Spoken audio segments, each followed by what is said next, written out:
Satu, dua, tiga, action. Oke, assalamualaikum warahmatullahi wabarakatuh. Kami dari kelompok 4 ingin sedikit mempresentasikan penggaruk atau drug desk. Oke, langsung saja. Di sini ada beranggotakan 4, yaitu saya Muhammad Dalataki dengan NIM 126. Saya Muhammad Lutfi Fikri dengan 136. Saya Muhammad Rizky Firdaus dengan NIM 128. Oke. Di sini ada klasifikasi si alat penangkapan ikan ini. Ada yang bisa dilihat di sini ada penggaruk berkapal. Ini untuk alatnya. Jadi dia tuh ada di bawah laut, bisa di dasar laut bisa.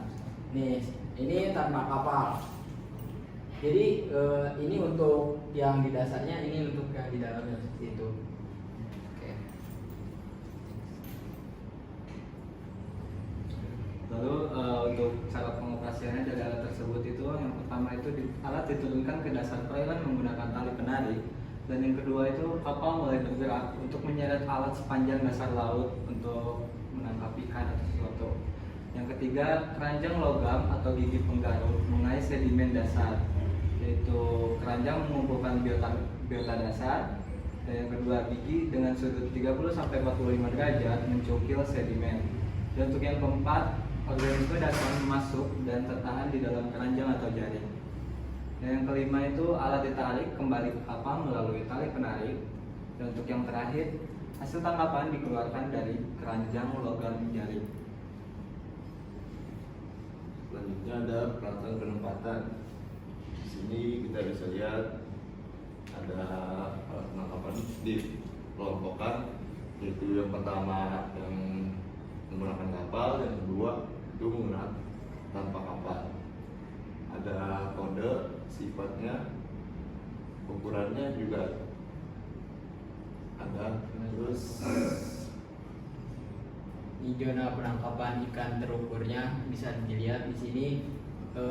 Pada zona 1 ini si ikan tuh dapat tertangkap dengan baik, dan di zona 2, zona 3 seterusnya seperti itu.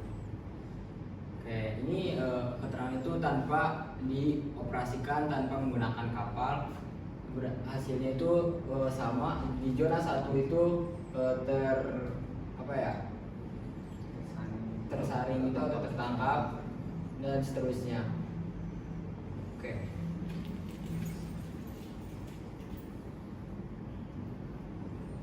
Oke, di sini ada keramahan lingkungan dari si penggaruk ini, yang dimana di sini ada scoring keramahan lingkungan penggaruk berkapal.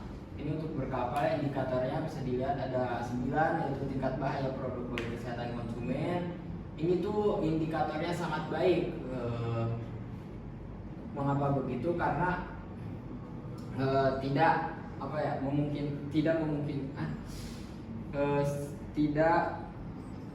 memungkinkan untuk adanya bahaya. Lalu ada tangkapan ikan yang dilindungi sangat baik, tangkapan kualitas ikan, hasil tangkapan baik, hasil tangkapan sampingan baik, selektivitas hasil tangkapan baik, dampak pada keanekaragaman hayati itu baik, kurang. Tingkat kerusakan habitat, tingkat penerimaan masyarakat, tingkat bahaya alam bagi pengguna. Gitu. Di sini ada jumlahnya. selanjutnya yang terakhir ada kesimpulan. Bpjs merupakan alat penangkapan ikan yang termasuk kelompok APDG dalam Permen KP nomor 36 tahun 2023. Alat ini bekerja dengan menggunakan penggaruk dasar, perairan menggunakan rangka logam berbentuk ranjang atau gigi yang diseret oleh kapal. Dari spesifikasi DG 01 dan DG 02 dalam Permen KP, das digunakan khusus untuk menangkap organisme bentik seperti kerang, biota, dasar lainnya. Pengoperasiannya dilakukan dengan menurunkan alat dasar, menyeret sepanjang substrat, lalu mengangkatnya kembali setelah biota dasar terkumpul dalam keranjang. Karena sifatnya yang sentuh langsung dengan dasar perairan, gas termasuk alat dengan peralatan ketat, hanya dapat digunakan pada substrat tersesuai dan ditempatkan pada jalur penangkapan tertentu. Secara keseluruhan, Satgas adalah alat yang efektif untuk menangkap biota dasar, namun penggunaannya dibatasi untuk mencegah dampak berlebih terhadap habitat dasar perairan. Oke. Mungkin dari kelompok 4 sekian. Kurang lebihnya mohon maaf. Wassalamualaikum warahmatullahi wabarakatuh. Komentar di kolom komentar. Pertanyaan di kolom komentar. Oke. Jika ingin menanya ada di kolom komentar. Oke, terima kasih. Terima kasih.